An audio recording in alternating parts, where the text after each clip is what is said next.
Bridging Health Care. And I am your host, Bridget. Thank you for joining me on this channel. The main focus is helping us to become highly effective healthcare worker, bringing informative, educative solutions to our world. I am so happy you're here. Sit down, relax, like, share, subscribe. Thank you. Hello guys, and welcome to my channel. How are we all doing? This is Bridget from Bridging Healthcare, and it's such an honor, it's such a privilege to be back to you again to have another conversation with you and to, just share a bit of my thoughts, a bit of my contemplations and what I think about being an effective and efficient healthcare professional. If you have not subscribed to the channel, please subscribe, like, and share. This is a strictly educational channel, and my focus is to ensure that everyone that walks through this channel is able to get high-level information that will make you effective at your job. So it's not a fashion channel. It's not a beauty show. It is an educative channel. Please just listen to what I've had to say. And if you have any contribution or suggestion, I am happy to take it and to share my thoughts on it. Today, I want to discuss few things about a healthcare professional that will make you different. Things that they are bedrock of what we do. And I'm picking just this particular aspect. And I want to talk about dignity, autonomy, privacy, compassion. Dignity, autonomy, privacy, and compassion. Now, in a layman's language, what is dignity? I'm going to introduce it like this.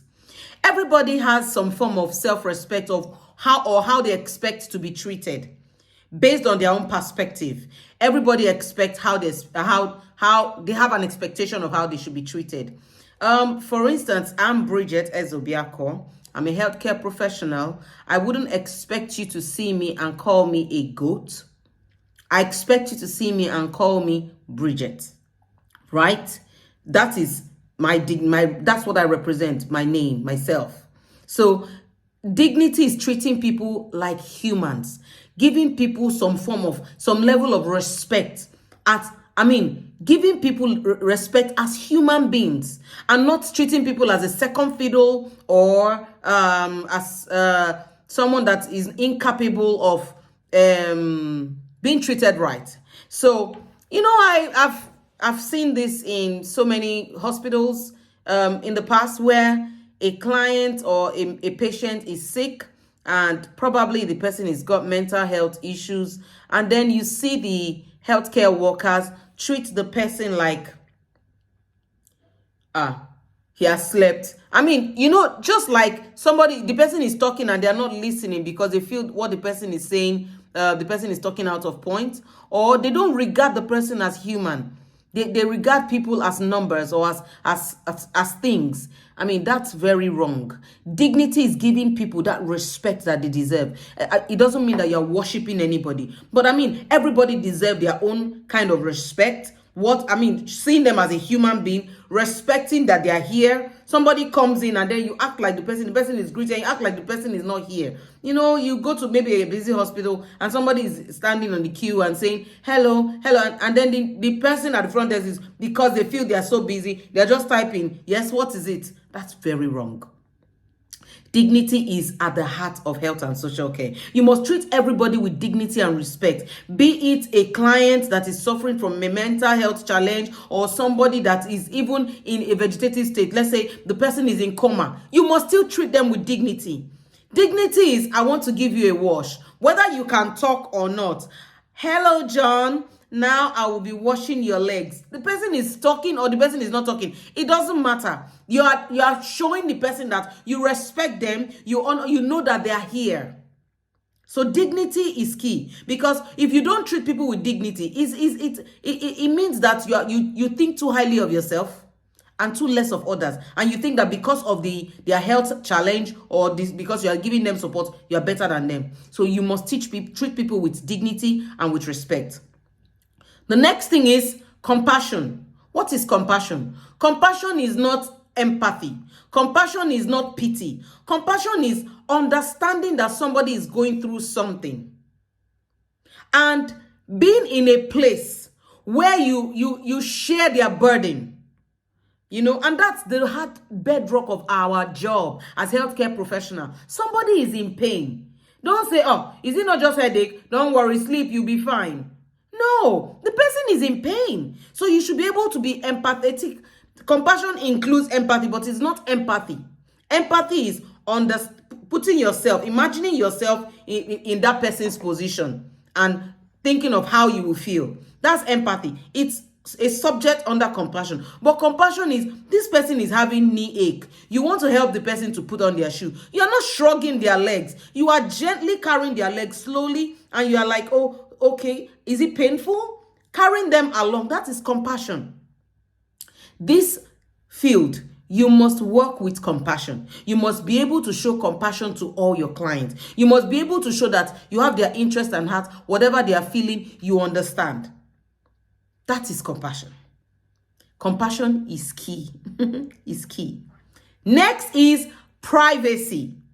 We must give people privacy. Don't say because, oh, I change their incontinence aid, I do that. You just come in, leave the door open, and then you just open them up like that. No.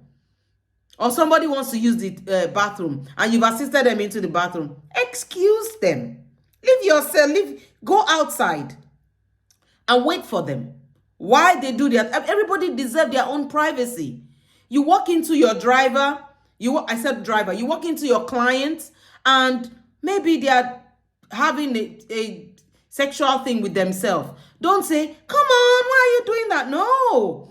You will just excuse them. Give them that privacy. When they finish, then you do what you go in and then you support them. And you don't use that eye to look at them like, oh, can you imagine? No. Because somebody is sick, because you are caring for somebody, does not mean that they shouldn't have right to their own privacy, to their own self-space. No. So give people space. Give people space. It's very important.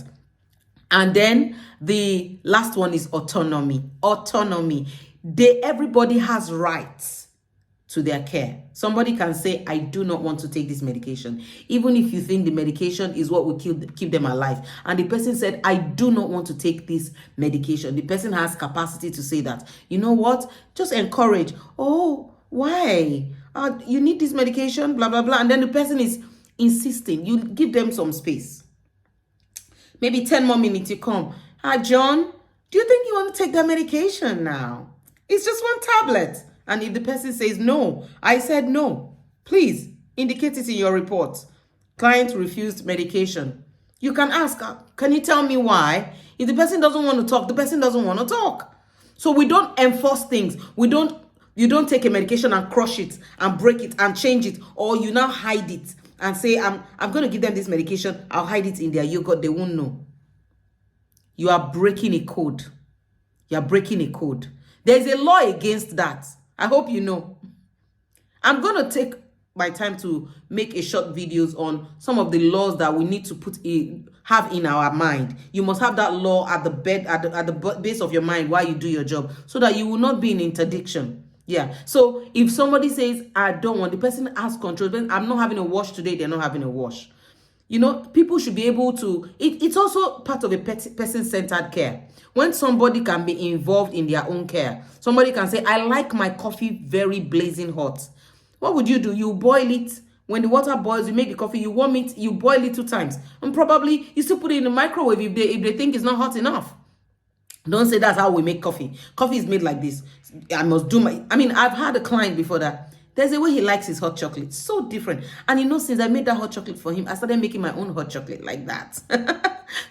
interesting style of making hot chocolate, but it comes out perfect. Now, if I make hot chocolate for you, oh my goodness. So what am I saying in essence? If the client says, this is how I want my thing, don't say, I'm used to baking potatoes like that. Don't say, you should chew the medication. If they don't want to chew, I know somebody that chews capsules. Yes, let them chew capsules. That's how they want it. Don't enforce and say, I want to hide it. People have 100% rights for their own health, their own life. That we're supporting them does not mean that we have rights over their lives. So I hope that this short video has been able to help all of us to understand that you must have compassion in this job. You must.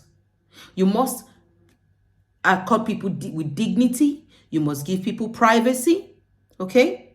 You must give people privacy, and they have autonomy. They have authority over their self and what they want to be done for them. I hope this video has been helpful, and I want to hear your feedback on these videos. Thank you so much. Bye. Please don't forget to subscribe, like, and share. Okay? See you next time.